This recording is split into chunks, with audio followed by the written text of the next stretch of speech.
It's G2 struggling in the mid-season, all about Zven. We'll see if that's the case once again. Caitlyn banned away. Interesting choice. The Twitch was the major factor there, but Tahm Kench also taken away, Thresh as well. So it looks like G2, without the Tahm Kench, do not want to play into that matchup. And the problem is for Mysterious Monkeys, or at least the reason you might ban the Caitlyn, the lane dominance that Caitlyn can bring is difficult to deal with. Then you put it in the hands of Zven and Mithy, and you go, okay, maybe we're not going to get the same kind of bottom lane advantage. And to be fair, when Ivern was meta, we saw the same thing, where it was late game, put shields on Zven, Zven kills everybody. But Zach now banned out.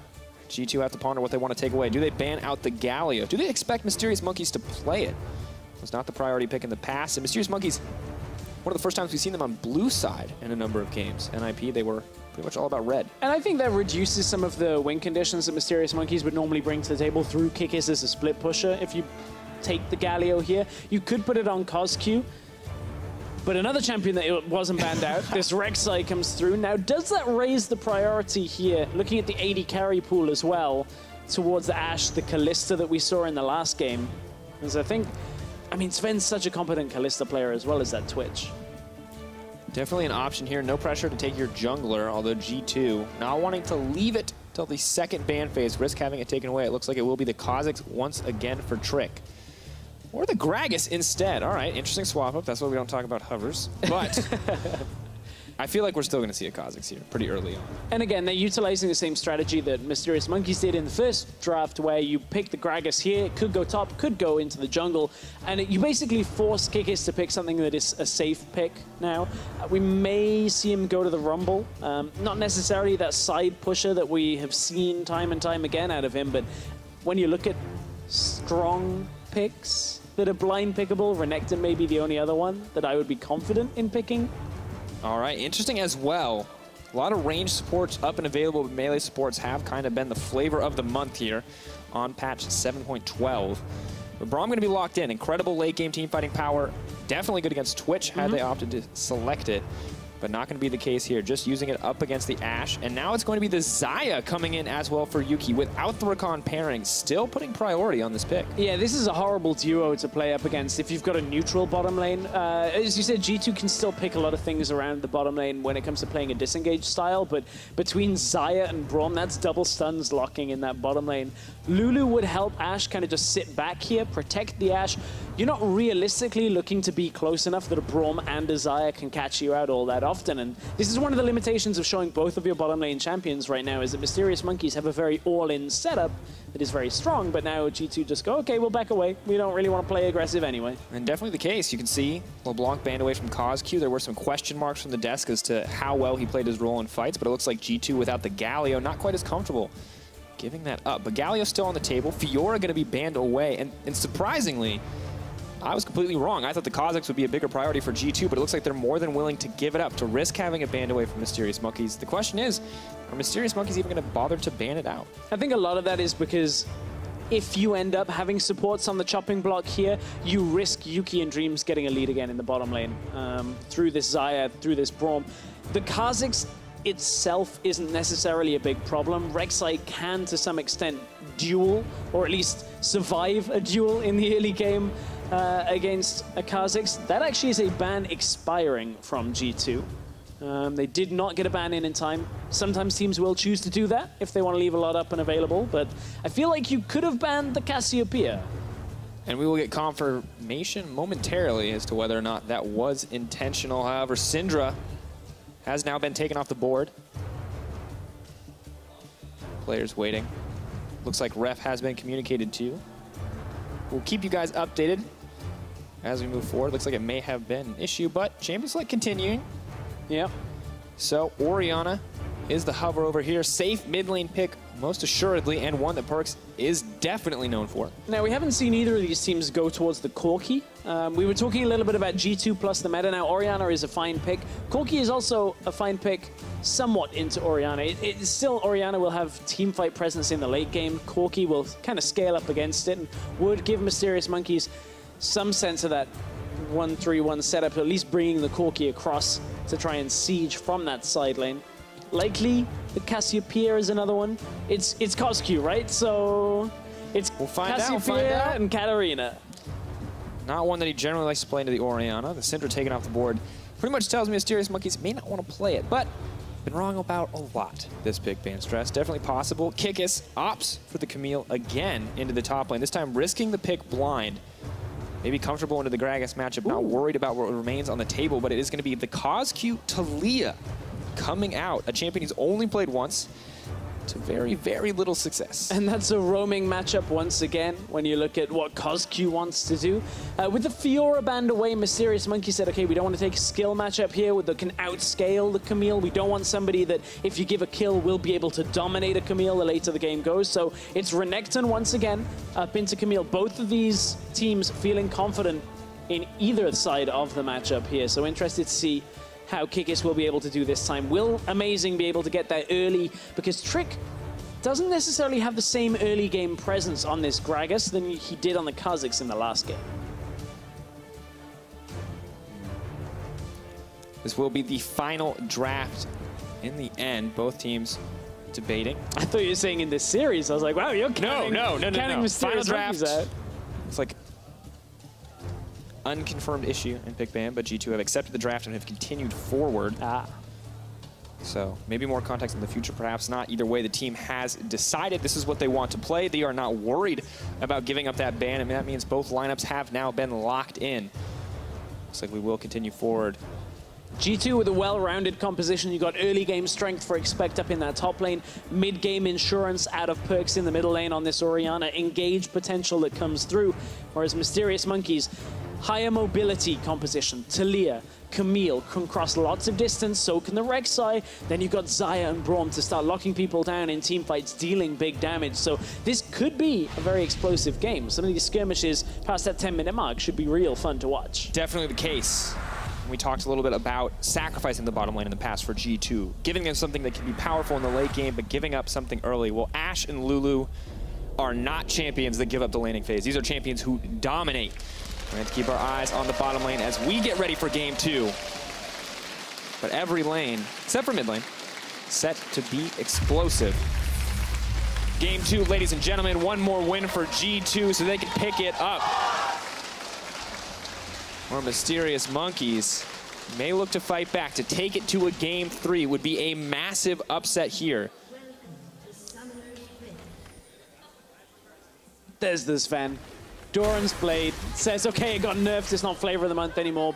PerkZ, it's mid lane we have to watch because CozQ instantly fires out that Q at him. Guys, that is Taliyah. That is the power of the worked ground, the power of just throwing out so much damage. But PerkZ is just going to back off, just go back. So nothing gained from CozQ in the worked ground could count against him. So potentially at the end of the day, a small advantage for PerkZ. And now we keep our eyes on where the jungle setup is going to happen. The only thing that Mysterious Monkeys really gain from that, having the ward on the Raptors allows CozQ to go in and maybe start interrupting here. That's one thing Taliyah can be very good at, is as the Raptors drop very low health, you fire out that threaded volley, you can maybe even kill a couple of Raptors. Seen it happen once or twice, and it's really frustrating for Trick, because you don't get level 2. Can be a big advantage, and of course, the beauty of that ward is that if they do not see him start Raptors, they can assume that he started on the bottom side. And it looks like that will be the case this time around. Maybe not the ideal jungle route, but does offer an element of unpredictability here. And you can see Mysterious Monkeys now, they're going to put 3 people, just like G2 did in the last game, to help out Amazing on this early game clear. Rek'Sai has decent clear as it is, but of course the Q can kind of cut down a lot of those Raptors early on. Then you get that red buff very low. Amazing just comes in, takes it away. Suddenly you gain maybe 10 to 15 seconds on an early gank path. Maybe we see Amazing go to the top side and look to snowball. Or maybe we see an invade. There was a ward already out. Amazing, they have to know that Gragas started on blue buff. Maybe expecting a red buff start here, but adjusting his pathing. Wolf Camp is currently the focus for Trick. Now they know exactly where Trick is, seeing that he started the blue buff. Will not at the end of the day be counter jungling, but it will be a trade of information in the favor of Mysterious Monkeys. And now what that means is realistically, Kikis has that indicator that top side, he has to be careful in about 30 seconds time that Gragas can be there. CozQ's just going to go for it anyway. Doesn't even care that he didn't get the initial ward. He's going to try and get that threaded volley, but luckily Trick plays around it, drags everything so that the big Raptor is the one blocking the Q. means there's no opportunity. But Amazing now has been spotted as well on that ward bot side. And that means Trick is free to pressure out the mid lane. CozQ, that's not the push you want to be right next to. Flash to safety in the early game. Nice start coming in for Trick, and that's bad news for CozQ. And not only that, CozQ now is having to play those mind games with Trick, because normally that Gragas flashes on you, and that's exactly why CozQ has to flash. But Trick just goes, okay, I'm just going to get flash and I'll come back around in a couple of minutes' time. You can see CozQ having to heavily play on towards the bottom side of that lane, just because he knows Trick is on the top side. And Expected looks like a little more comfortable in the matchup this time around. And that means that he did not lose out on that level 1 trade to Kikis, and it means that he is playing much better this time around. Dream's getting pretty aggressive. Blocked up a little bit there by the creep, but Breakable will keep him nice and healthy. Already much more aggressive in the early laning phase from both teams. Yeah, Yuki and Dreams trying to get some of that push potential off. Of course, Ashe plus Lulu will be able to exert quite a lot of pressure themselves. So we have to watch how the ebb and flow of this bottom lane goes. If Zven and Mithy push too far up, we talked about how there's no kill pressure maybe in the lane from just a Xayah and a Braum, but you bring a Rek'Sai into that equation, everything changes.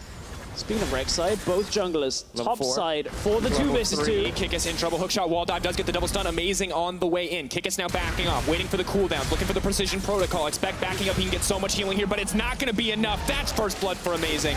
Now looking for the knockup onto Trick. Kikis, is he ready? Where's the hookshot? Where's the wall dive? Not going to matter. Trick backing out. Yeah, Trick and Expect not really having just enough damage to take Kikis down in that exchange. You saw Kikis jump to the wall, try and avoid some of what G2 were trying to bring up to the top side.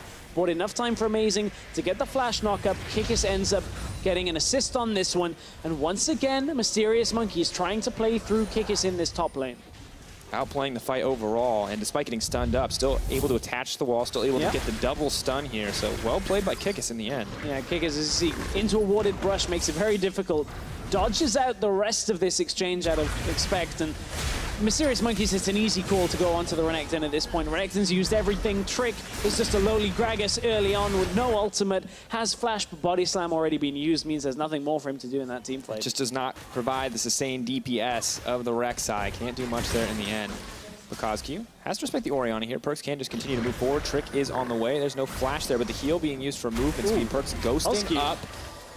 CozQ, he's putting himself into the tower. Now he's going to get taken down. Amazing on the way back in, but that's the kill back for G2. And that's all from that flash not being available from CozQ earlier on. This time, Trick revisits. Zven having to flash to safety. Getting a little aggressive on the back half there, but once again, we have to say it again, so much more explosive here in the early game. And this is one difficulty we've seen CozQ have trouble with for a while now. The flash, when it's down, he just kind of steps forward.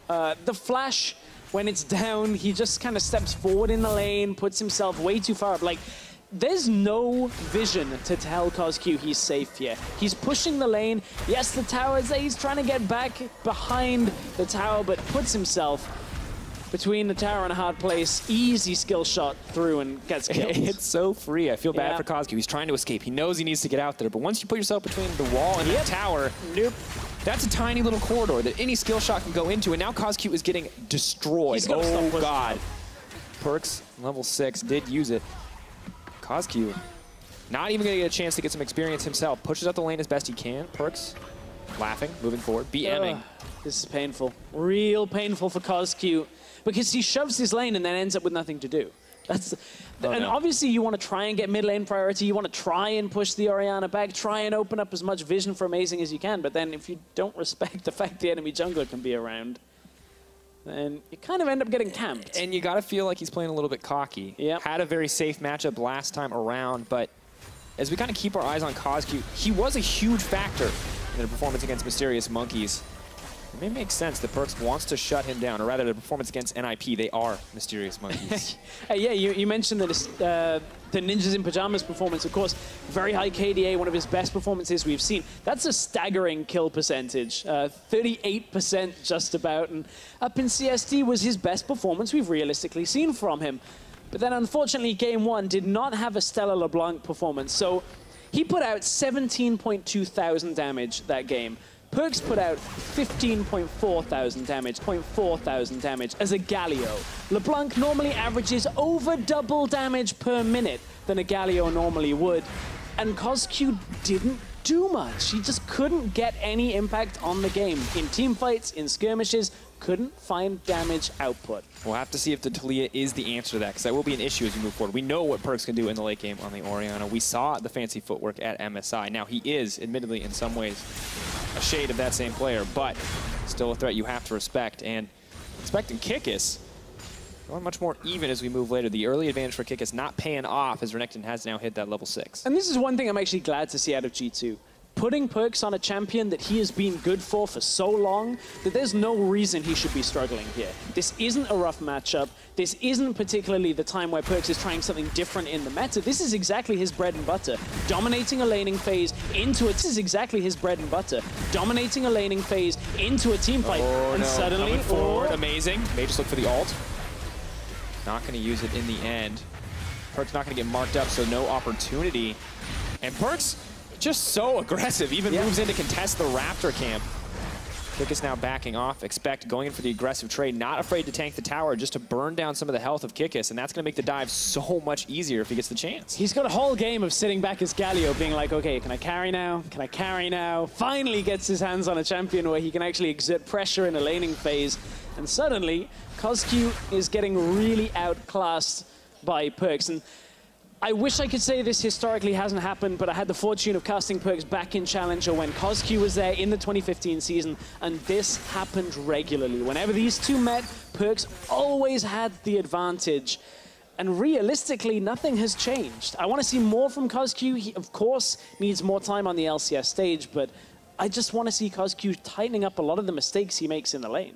A little bit too late, however, he's already put at a pretty decent deficit. 12 CS differential between them, but maybe he can make up for it by making a play on the bottom side. Lane. Dreams is trying to go in.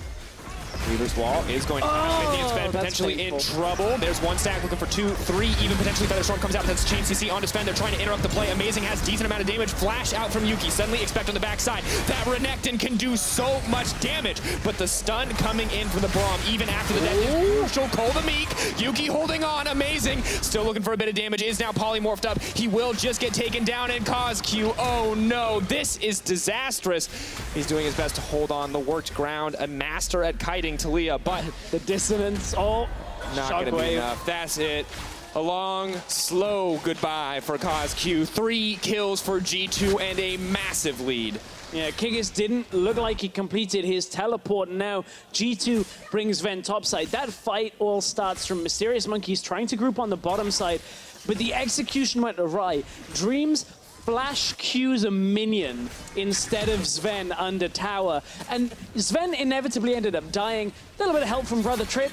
Explosive Cask actually blasted Yuki into his AD carry to die. Fair reference to use when he's playing well, but definitely solid from Trick thus far. Sometimes you just got to try and get the meme in there. You just got to try learning from the best of them. Why not? Okay, why not? So watch Dreams for now. Oh, that's painful. That's actually really painful. Manages then to get the passive to proc, and from there Zven's able, or they at least take Zven out.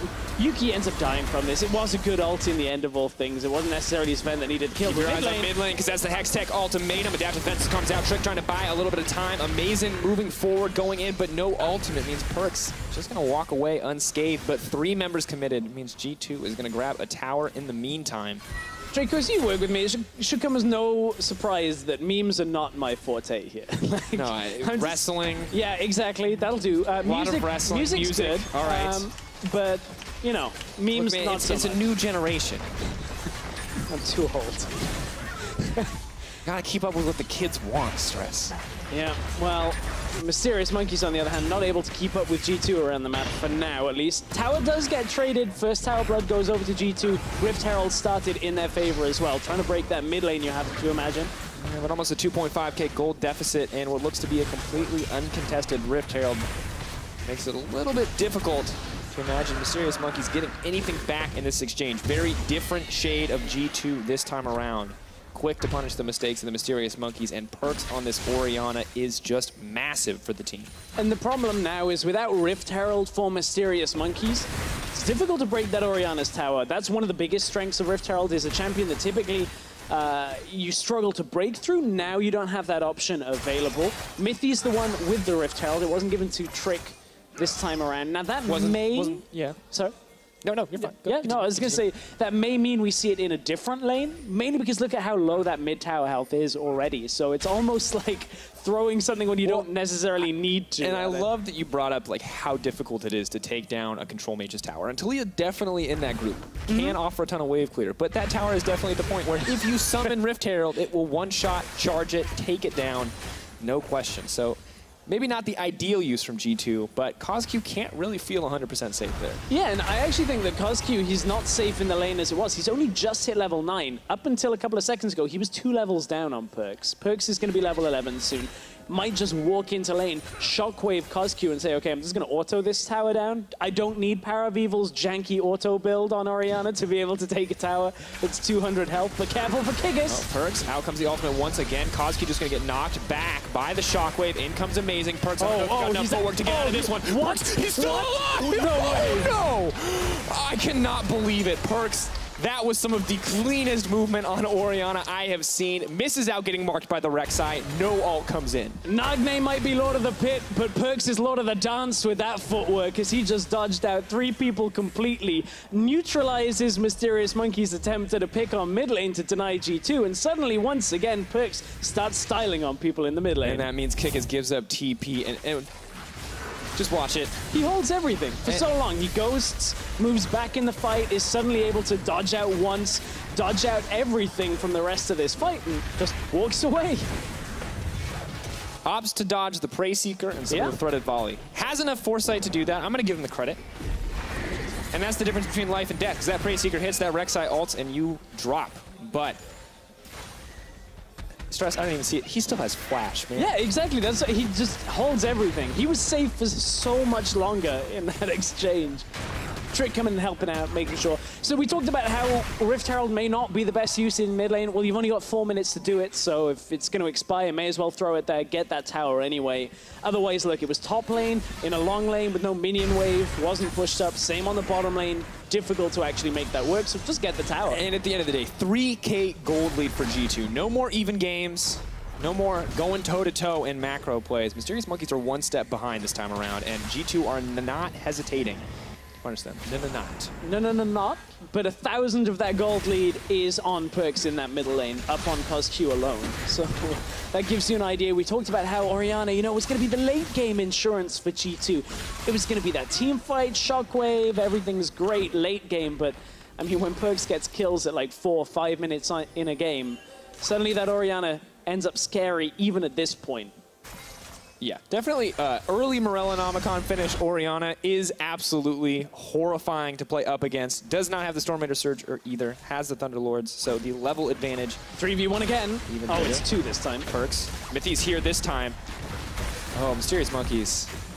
The definition of insanity, my friends, is trying the same thing over and over again and expecting different results. Does not work out for them. But let's look at why they're trying the same thing over and over again, because Mysterious Monkeys, we've talked about them playing around topside.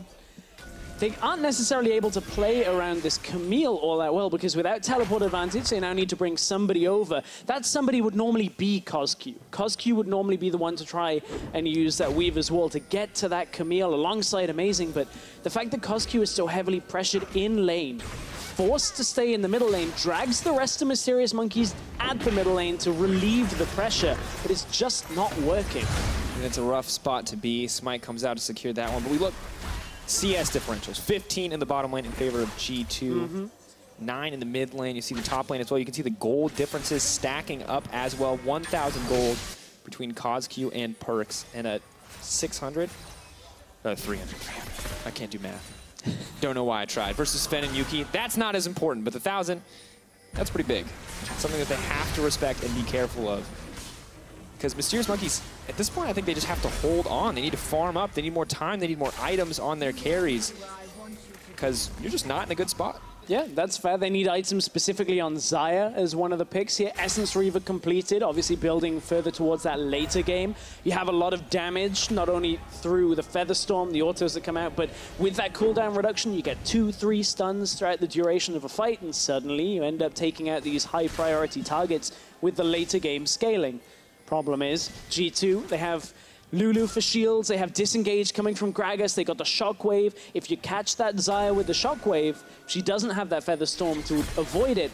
she can't survive through that much damage. Good news is she does have the Feather Storm, so Yep. Yuki is quick on the trigger. He saves it if he can afford to. Maybe an option, but CozQ. PerkZ didn't even commit to that. Just hit R and autoed once. Just the casual Orianna ults we see in pro play. I never understood it. In solo queue, you're like, if I'm not killing this guy, I'm not ulting. But in pro play, people just throw that out for damage. They're like, I want to win this trade, and I'm going to do it. Credit to CozQ, he actually didn't flash it. Which maybe is credit, but at the same time, it's like, well, you didn't waste flash on that, so next time you can flash that. Didn't end up dying, so...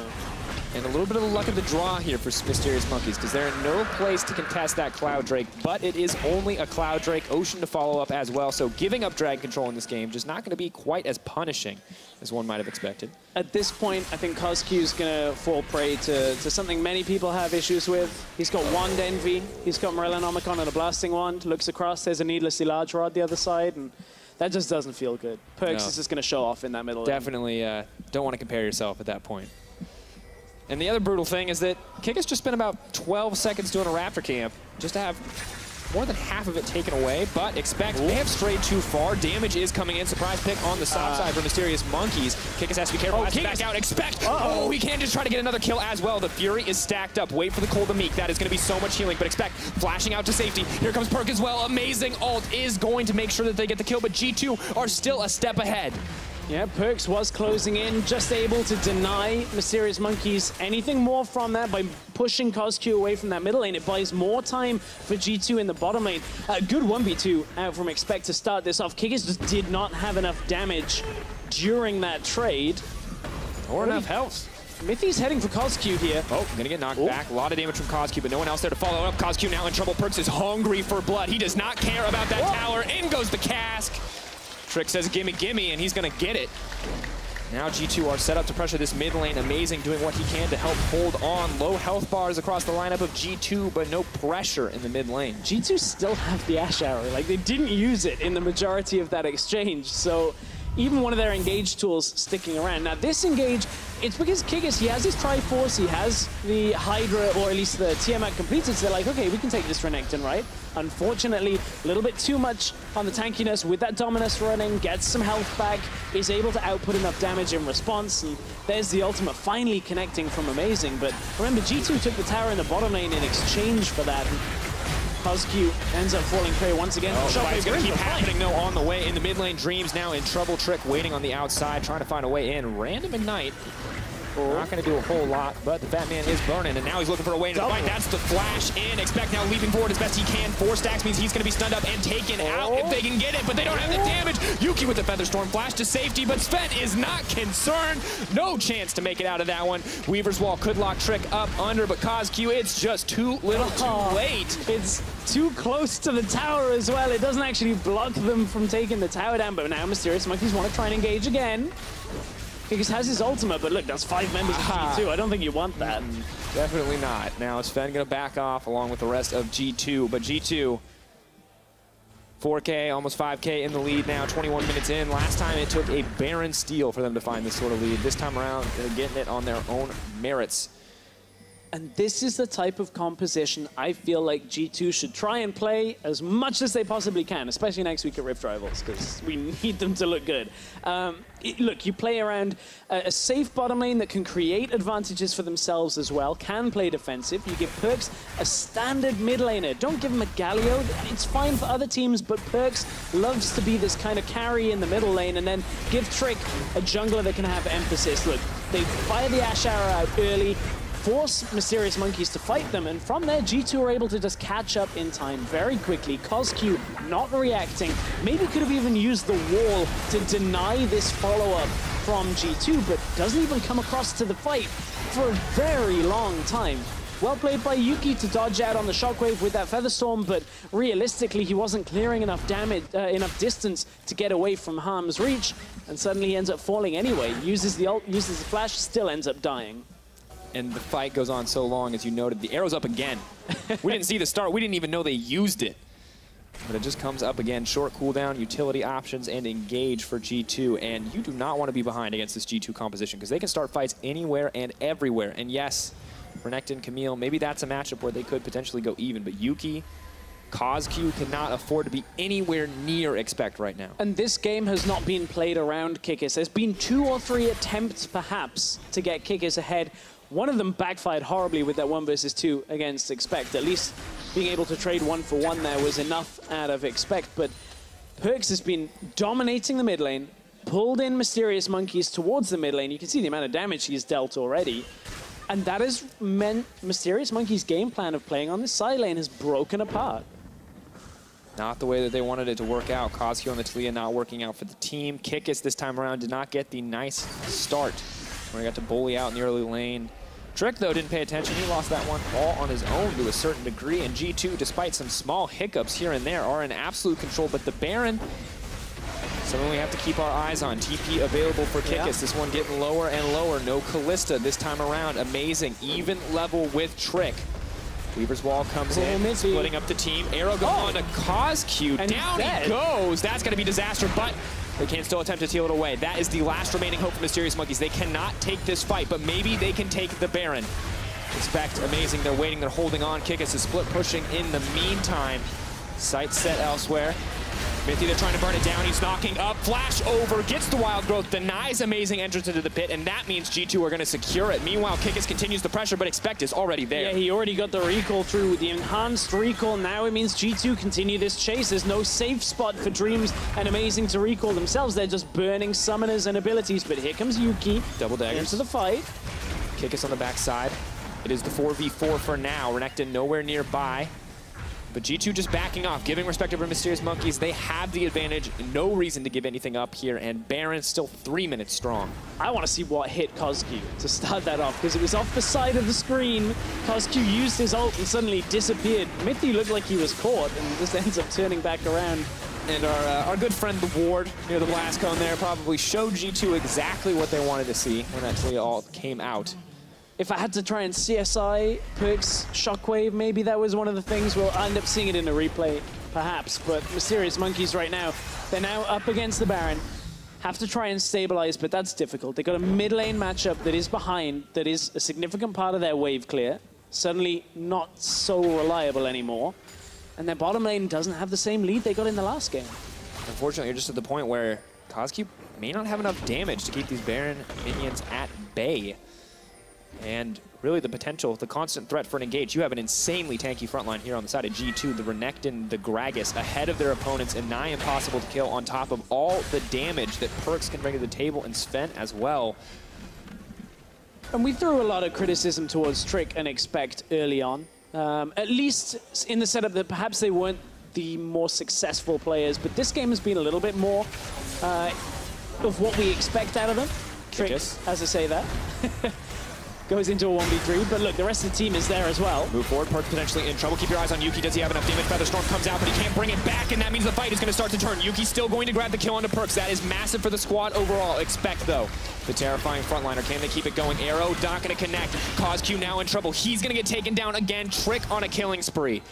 Still a 2-for-1 against the Mysterious Monkeys. And that means G2 can continue to keep pushing. Hang on, Kikis tries to go aggressive. Trying to lock down Mithy, no way to get out. Yuki gonna try to bring it back. There is the Blade Caller, bringing it in, and Expect may not have enough tankiness to survive this, because Amazing is pushing forward. Yuki, do you have the damage to take them all out? Amazing goes up. Amazing comes down and takes out the opposition. Mysterious Monkeys, that's a good trade. We're starting to get to the point where Xayah does have more damage in these trades. You gotta respect the stun that comes through. The damage will be significant in order to take you down. And Zven wasn't in the tail end of that fight, so despite the fact that G2 looking a little bit sloppy, they still come out with an extended lead. They get a tower from it. They also got a couple of kills in the meantime, but just as we were praising Trick and Expect, it's actually PerkZ that walks right into Dreams, and Yuki gets locked down. The stun lands. He survives for longer than you would expect him to. Doesn't really catch too much more damage in the rest of the fight before he's shut down, and then G2 decide they can still fight. They know they can get CozQ. There's no threat from him. Perhaps this is the overextension out of Expect and the rest of G2, because look, Zven calls he's going to the top side. You can see it on your minimap. It's Mithy and Expect. Mithy is easily killed here because no ult, no flash, no way to get out of the ultimatum. And then Yuki comes in to clean up the tail end of the fight. A little bit messy, not the clean G2 that we want to see, but still, they have the lead. Expect trying to style on people with a whole lot of damage. Oh, wow. That is one powerful Renekton. Well, if you ignore him, if you let him just keep being in the middle of your team with that dominance, with that cold and meek, he is going to do damage. Now, normally we don't expect a Renekton to carry in those multi-man engages, but expect definitely well ahead of the competition, almost to that third item where, you know, Kikis has just finished that second. Now G2, no Baron buff backing him up. Mysterious Monkeys maybe a bit more comfortable to take the fight, but we have to praise Yuki. Excellent play in the last exchange. Out comes the Weaver's Wall. Amazing limited. Kikis on the backside. This is composure. G2 did not call expect to the bottom lane yet. Kikis flanking, just going to walk away.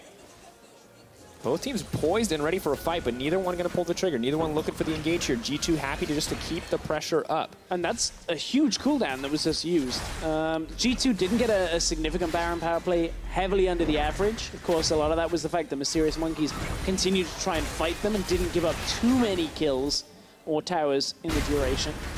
Expect has the TP. Dream's doing what he can to protect the tower. Arrow goes wide. Shockwave in. Shockwave, CozQ. Still alive. G2 just sieging up here. They don't need to take any massive risk. It doesn't look like they want to do it whatsoever. Kikis giving the respect over. Mysterious Monkeys doing what they can to hold on to the tier 2, but Zven not even concerned. And amazing, and CozQ surf buddies, but I mean, not able to do anything. Just have to back off, just have to give this up. And PerkZ is fearless right now without a threat to him.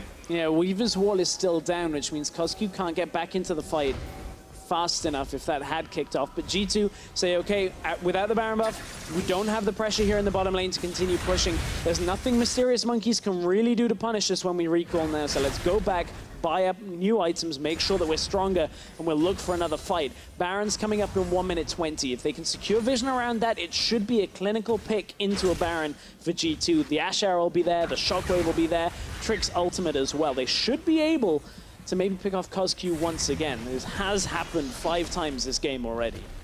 And you have to be a little bit critical. Hello, Unicorns of Love. You are playing potentially after a third game. Okay, Ramah. All right, man. We get it. You're flexible. Don't embarrass the rest of us, though. You know, not all of us can do that.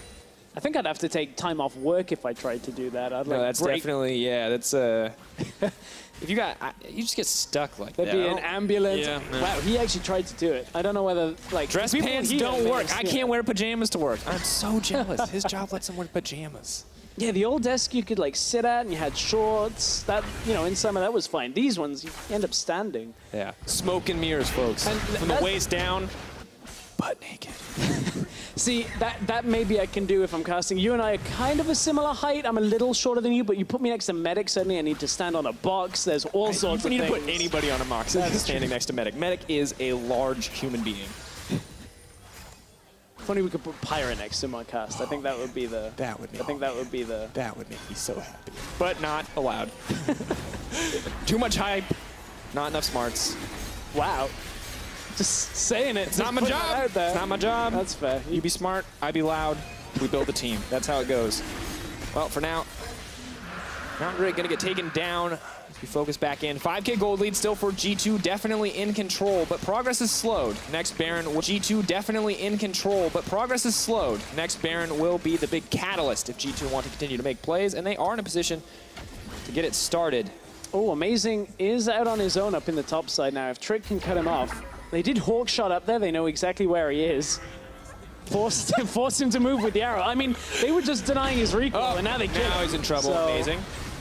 There's really no chance left. Going to try to do some damage, maybe mitigate a little bit of something with the ult, but with the jungler taken down, that's going to be the easy setup on Baron. I mean, look, the arrow may as well have hit. They got the kill anyway. They forced him to move, stop recalling. Now G2 going to go for the Baron. There's no smite steal attempt. Kikis is trying to take the tower underneath expect. He will get the tower, but loses the Baron. Baron now taken down. They're trying to rush mid lane. You can hear Dreams calling out. Kikis, hookshot wall dive over the wall, has to flash. All right. Kikis is like, I'm blocked the Renekton, folks. May have had to burn flash, but the Weaver's Wall did block the Renekton. We call that worth. Okay, all right, so they got inhibitor tower, they got inner tower. It's a nice little influx of gold. which may allow them to get just strong enough to hold the fight, but I'm not buying into some small mechanical executions there at the end, for sure. But we can't, unless G2 actually get a greater advantage here with this Baron. Yeah. Mysterious Monkey's technically come out on top. Yeah, the gold is still heavily in the favor of G2. Baron does give you a decent amount, but that's an open inhibitor. That's an option. It is. Pushing in the future. Kikis is getting stronger, has the GA now, and opting for a bit more damage. So now realistically, as long as Mysterious Monkeys play a safe setup here, if nobody gets picked that leads to an easy tower push, that leads to Mysterious Monkeys losing their inhibitor, then, as you're saying, you can weather through this Baron buff, let it expire, and suddenly you do have that open inhibitor. It's going to be a game where they're playing around Kikis split push once again. I feel like we're going to have to get very accustomed to Kikis trying to win games through the side lane. It's crazy, because when they played against Ninjas in Pajamas, that was all Prophet tried to do. Kikis was the one moving with the team, and now that they beat Ninjas in Pajamas, it's like they absorbed their style. Now it's all about Kikis off on his own. Unicorns in pajamas. Oh. See, we got Ninjas in pajamas, unicorns in pajamas. Oh, Romania. Smart man. That's branding 101 right there. All right. That took me a while. He is smarter than all of us. Hashtag spoilers. Come on, man. We're supposed to say that one for next series, and unfortunately, for the Mysterious Monkeys, G2 don't look like they want to waste any time getting there. Looking to secure the 2-0, completely uncontested on that tower take. And now they can just walk right into the mid lane. They have the Baron-empowered creep wave. Kikis is pushing like the bot lane as well. Does manage to get an inhibitor. They need to hold on here. Trick goes in for a bit of an engage. Featherstorm goes in for a bit of an engage. Featherstorm comes out. Now going for the follow-up here on the side. PerkZ is in trouble. Keep your eyes on the team. Where are they going to go next? Kikis is running for his life. You can see it in the little picture on the corner of your screen. Uses the Hextech ultimatum. Tries to buy a bit of time. GA. I don't think he has enough health to survive that. Bat hookshot wall dive. That's mobility. Yep. Running. Tack sweep. Nice sidestep I expect. Oh. Sven's still chasing. Kikis is going. Kikis is like, okay, I may Mission impossible, folks! Mission impossible! Play the music. Dun, dun, dun, dun, dun, dun, dun, dun. No. See, Kikis in his mind had Mission Impossible 1. Unfortunately, we just watched Mission Impossible Ghost Protocol. Oh, yeah, that was pretty bad. That was... Whew, in honor of ClickShot, sombrero. He got sombreroed. That's his favorite buzzword of the week, so we'll throw it in there. But stress. All right, guys, I'm going to keep saying this, and I know it. G2 slated to win. G2, massive lead. But it was one inhibitor to one inhibitor. That was technically an even trade. That's the stupid thing, is it is an even trade. The Baron buff will expire, so credit where it's due. I keep counting Mysterious Monkeys out. I'm like, G2, they've got the advantageous trade, everything's great. And Mysterious Monkeys, with this Xayah, have a good amount of damage. I mean, Kikis in theory does outscale. Yeah, he does. Has been coming out on top of a lot of the trades, probably because he had to take a ton of damage to get that. Yuki does in theory outscale the Ashe, difficult to execute. But we'll have to see if it's enough, because Zven, a fearless frontliner right now. So many items under his belt. CozQ's trying to line up the wall again. Maybe. Not going to get it. Tower drops. Gold lead extends. 8K in the favor of G2. Elder Drag up in 1 minute and 17 seconds. I feel like that will be a massive boon for G2 if they can secure it. They are in position to do so. Surely G2. It's going to take another Baron. Right. It's going to take another Baron. How many times did that actually happen? Like, historically, G2 were the kind of team where it was one Baron and the game's done. Like, looking through Spring Split, they were exceptionally good at getting one Baron and closing the game out quite quick. They did slow down, but typically, as soon as they had that advantage, everything was clear. And this time, Mysterious Monkeys, they fought them to even trades after 2 Baron attempts already. Elder Drake is coming up. You mentioned it already. 35 seconds to go. G2 would have 2 amplified if they get it, but look, Mysterious Monkeys also traded evenly on the Dragons as well. And it's not like G2 shouldn't already win these fights. Right. They have an Orianna. Look at that Orianna. Yeah. There is no Zhonya's there. PerkZ is not concerned about taking damage. PerkZ is here to kill people. He's got everything he wants to do it too. Zven in a similar boat. The closest thing to a defensive item this man has is a Blade of the Rune King movement speed steroid and a Phantom Dancer. I was going to say, Phantom Dancer is a good one on that one. And Ninja Tabby too. Yeah, but that's true. None of these are major items. And now, G2. Amazing. CozQ dishing out damage over the wall. And you look at it, this Orianna, very strong, 7 kills. But what has happened multiple times is that Featherstorm has come out on the Shockwave animation, dodged out. And realistically, that drops so much of that value that PerkZ should have in a team fight if Yuki can do it, but that is a very big if. Here comes the teleport. Kikis trying to fight back here for Mysterious Monkeys. Weaver's Wall isolating Orianna out of the fight. She is not there, but the Dragon reset. Expect now potentially in trouble. Knocked back from the team. Yuki needs to leap back in if he wants to dish out the damage. Suddenly they're isolated on the side. Kikis buys what time he can, but there is no GA to keep him up and alive. Going back, looking for a little bit more trick on the front lines. 3 members left on the side of Mysterious Monkeys, but it's the holdout. They've already lost 2. G2 coming up on top of the trade. Can they get anything else? But look at how low G2 are at the same time. They now want to try and go back in. Hang on. It reset again! The teleport's coming through, though, but from behind. Expect wants to close in on Mysterious Monkeys. Oh, no. CozQ in trouble. PerkZ hungry for blood. Yuki, no Featherstorm left. He's going to get taken down. Expect a man on a mission to clean this one up. Mysterious Monkeys caught between the walls, caved in on their own jungle, and amazing. He's still going to try to take it away. Can he get it? Yes! He's got it, but I don't think it's going to be enough. He gets it in the end. We give a brief golf clap for amazing, but a big fat round of applause for the side of G2. It may not have been the cleanest series of their life.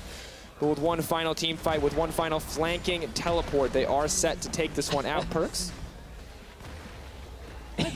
He doesn't want to participate. He's playing with his food a little bit here. Yeah, just a little. I mean, it's not enough that the Mysterious Monkeys will turn it back around. 2-0. G2 take it in the end. May not have been clean, but it's the wins that count. And G2 are going to close it out. That was what we wanted to see for the first 20 minutes of this game from G2. A lot cleaner. Yes, it was stalled out, but look, they punished that mid lane super hard. Got PerkZ ahead, were able to take the team fights later on, and despite all the efforts from Yuki and the rest of the Mysterious Monkeys, Kikis on that side lane trying, Ki and the rest of the Mysterious Monkeys, Kikis on that side lane trying, G2 just too strong. Yuki and Dreams especially stepping up in so many of those team fights. Kikis on the flanks and the split pushing, amazing. But CozQ feels like just put a little bit too far down there in the early game. It was a rough path for him and the Mysterious Monkeys, but we're seeing improvement for this team. We would not have said even for a moment in week 1 that they could contest G2, but they took them late in both games. Small mistakes counting against them in these team fights, in these high pressure scenarios, but still happy to see it. And for G2, may not be back to top team status yet, but this is a first step on the road there. Yeah, so much of a what if on that rend from game 1, at least when you look at the series score overall. But at the end of game 2, you'd never have thought, looking at all of the stat lines, the Mysterious Monkeys had put up a big challenge, but they did. G2 able to move past Mysterious Monkeys. It's an expected win for them. Looked a little bit cleaner than the last couple of weeks, I think, is the key thing for G2 here. They're starting to build towards the end of the split, but their next focus turns to international competition with Rift Rivals next week. They got to face off against TSM, C9, and Phoenix 1. All I'm saying is, PerkZ's got to play a lot of interesting mid laners. Yeah. Ryu, Jensen, Bjergsen. Please don't make him play Galio. Now, I get it. It can work in a composition. You can find the wins, and if that's what it takes to win G2, you do it, but please just let him outplay somebody. Because we saw it here against CozQ. Yeah, we did. And you know, I think that when you look at the pack there, you have to expect PerkZ to be able to deal with Ryu in the middle lane right now, P1, not exactly looking on form. You have to expect G2 will look better against that kind of team. But this G2, you look against a TSM, a C9. I don't mean disrespect by that. They are at the bottom. Right. There's nothing wrong with that. And considering the Mysterious Monkeys were as well, where I was leading with this is TSM don't seem like a sure bet for G2. C9 don't seem like a sure bet for G2, and considering that G2's last international competition was a close series against SK Telecom, that is quite the fall, unfortunately, from 3-time world champions to being like, I don't know whether you can take down some teams that aren't doing great right now. And admittedly, in the past, we have been skeptical, right? We looked at the first few weeks, we're like, G2, they're adjusting. They're coming back. We're going to give them the benefit of the doubt. After their loss to the Unicorns, we're like, all right, G2 are officially in a slump. This is not recovering. But by finding a win here, it feels like they are now on a road to come back. And now I'm really excited to actually see how not only how they do against the NA teams, but also once we come back to cross-group playoffs, they do against the other top teams in Group B. Yeah, and then I'm also looking forward to, at the end of back into regular group play, Fnatic again. Because Fnatic are looking so strong. G2, tough game. Potentially, I mean, I don't want to say finals preview, because Unicorns Love are looking really good, and it's really hard to pick finals candidates right now. And it's kind of crazy to see exactly like what has changed from G2 from game to game here. In game one, I felt like we saw the same G2 we've seen in the last few weeks. We saw PerkZ on the Galio in the mid lane, really relying on Zven in the late game to carry those fights, Trick on the CozQ. But I really liked the game two draft because they changed up so much. I thought for sure, 100%, no doubt they would pick the CozQs, no hesitation. I thought it was the comfort pick for Trick, but Trick on a champion that, you know, we haven't seen him on in a long time, still showing up, still making big marks. And I think the one pick that makes the most sense for me went to our player of the series in the middle lane of PerkZ, getting that Orianna. It's been such a stable pick for him. Great performance, really destroyed CozQ pretty much the entire game long. Yeah, I think we can safely say it went even in the mid lane, then maybe CozQ came back and said, hey, I went even on the Galio. Not the case in the Orianna-Taliyah matchup. PerkZ absolutely destroying the competition. Little help from the jungler there in the early game, but after that, PerkZ just did not give that man a break. He was lucky to get any experience in that lane. It was pretty brutal to watch, if we're honest. And that's what we wanted to see. We saw a couple of weeks of the Lucian where we were like, don't really know how G2 playing on the side lane push, but put him back on Orianna, and he looked great. It definitely worked out for him. Well, G2 got the win here in our first matchup of the day. Let's see what their support has to say after that series. Thank you very much, guys. I'm joined here by Mithy. Congratulations on the 2-0. The very last play were amazing. Stole the Elder Dragon. It set you off in huge laughter. Really enjoying it. Tell me about the series. It felt like G2 was in control the whole time, despite taking a little longer than usual to win. I think Mysterious Monkeys had good early game focused drafts, and we struggled really hard to get out of them, especially on the first game. I think their bot lane played the best Red Kalista we have played against in a long time. So we were not really used to getting... Yeah. That's a lot of praise, actually, for Yuki in the bottom lane. One of the guys we've been looking at on the Mysterious Monkeys. You ended up winning. Let's step back and look at the first 5 weeks so far. 3 wins, 3 series losses. Obviously, starting with the subs, starting with Trick and Expect going to Korea. Why is it G2 sucked for so long, and now you've picked up a clean win?